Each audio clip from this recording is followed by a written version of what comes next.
সামনেই লোকসভা নির্বাচন, যাকে কেন্দ্র করে নিজেদের প্রস্তুতি শুরু করে দিয়েছে শাসক দল তৃণমূল কংগ্রেস। পিছিয়ে নেই কংগ্রেসও। ভোটের আগে জনসংযোগ স্বার্থে ভারত জোড়ো ন্যায় যাত্রাতে বেরিয়েছেন কংগ্রেস সাংসদ রাহুল গান্ধী। সোমবার চোপড়া থেকে বিহারের দিকে এগিয়েছে কংগ্রেসের ন্যায় যাত্রা।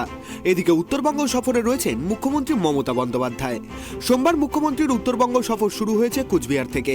এই জেলায় সরকারি পরিষেবা প্রদান অনুষ্ঠানে যোগ দেওয়ার পাশাপাশি সরকারি কর্মসূচির অধীনে একাধিক উপভোক্তাদের হাতে প্রকল্পের সুবিধা তুলে দেন তিনি। কোচবিহারের পর শিলিগুড়িতে সরকারি অনুষ্ঠান সেরে মঙ্গলবার রায়গঞ্জের উদ্দেশ্যে রওনা হন মমতা বন্দ্যোপাধ্যায়। চোপড়া ইসলামপুরে পদযাত্রা করে রায়গঞ্জে এসে পৌঁছান তিনি। রায়গঞ্জে পৌঁছে শহরের ফোয়ারা মোড় থেকে পদযাত্রায় অংশ নেন মুখ্যমন্ত্রী। মুখ্যমন্ত্রীর সাথে পদযাত্রায় পা মেলান রায়গঞ্জের বিধায়ক কৃষ্ণ কল্যাণী সহ দলীয় নেতৃত্বরা। এদিন মুখ্যমন্ত্রীকে দেখতে রাস্তার দুপাশে উপচে পড়েছিল ভিড়। প্রচুর মানুষ ফোন হাতে ছুটে এসেছিলেন মুখ্যমন্ত্রীর ছবি তোলার জন্য। এরপর গান্ধীজির মূর্তিতে ফুল প্রদান করেন মুখ্যমন্ত্রী, শ্রদ্ধা জানান তিনি। এরপর কিছু দূর এগিয়ে যেতেই রাস্তার পাশে দাঁড়িয়ে থাকা স্কুল পড়ুয়াদের সঙ্গে সেলফি তোলেন তিনি, কথা বলেন পড়ুয়াদের সঙ্গে, পড়াশোনার বিষয়ে খোঁজ খবর নেন। পরবর্তীতে রায়গঞ্জ স্টেডিয়ামে প্রশাসনিক সভায় যোগ দেন তৃণমূল সুপ্রিমো।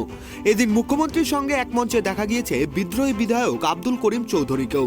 মঞ্চে বক্তব্য রাখতে গিয়ে আব্দুল করিম চৌধুরীকে সিনিয়র লিডার বলে উল্লেখ করেন মুখ্যমন্ত্রী। সভামঞ্চ থেকে গেরুয়া শিবিরকে কার্যত এক হাত নেন তৃণমূল সুপ্রিমো। এদিনের সভামঞ্চ থেকে মুখ্যমন্ত্রী ঘোষণা করেন আগামী 1 ফেব্রুয়ারি থেকে আবেদনকারী আরও 13 লক্ষ মহিলা আবারও লক্ষ্মীর ভাণ্ডার পাবেন। কন্যাশ্রী এবার বেড়ে গিয়ে 95 লক্ষ হয়ে গিয়েছে। 85 লক্ষ মেয়েকে বিয়ের টাকা দেওয়া হয়েছে। পাশাপাশি 60 বছর হলে আর লক্ষ্মীর ভাণ্ডার বন্ধ হবে না, সেটা বার্ধক্য ভাতায় পরিবর্তিত হয়ে যাবে। এদিন এনআরসি সিএএ প্রসঙ্গ নিয়েও বিজেপিকে তীব্র কটাক্ষ করেন মুখ্যমন্ত্রী। আমরা বাংলায় এনআরসি চালু করতে দেব না, বিজেপির উদ্দেশ্যে হুঁশিয়ারি মমতা বন্দ্যোপাধ্যায়ের। আমি এতদিন ধরে আছি, আগে রেল মিনিস্টার ছিলাম। আপনাদের 1 লাখি বালুরঘাট কে করে গিয়েছিল? ভুলে গেছেন? 1 লাখি Gajol Balurghat, Siliguri new station, Raiganj medical college, Raiganj university থেকে শুরু করে একটার পর একটা কাজ আমরা করেছি, আমরা আবার করব। আমি চাই মা বোনেরা চিন্তা করবেন না মেয়েদের বিয়ে নিয়ে। মেয়েরা পড়াশুনো করে নিজের পায়ে দাঁড়াবে, তারপরে নিজেদের ভবিষ্যৎ নিজেরা তৈরি করবে। ছেলেদের জন্য চিন্তা করবেন না, প্রত্যেকদিন ওদের স্মার্ট কার্ড আছে, 10 লক্ষ টাকা করে পাবে উচ্চশিক্ষার জন্য, ওদের স্কলারশিপও আছে।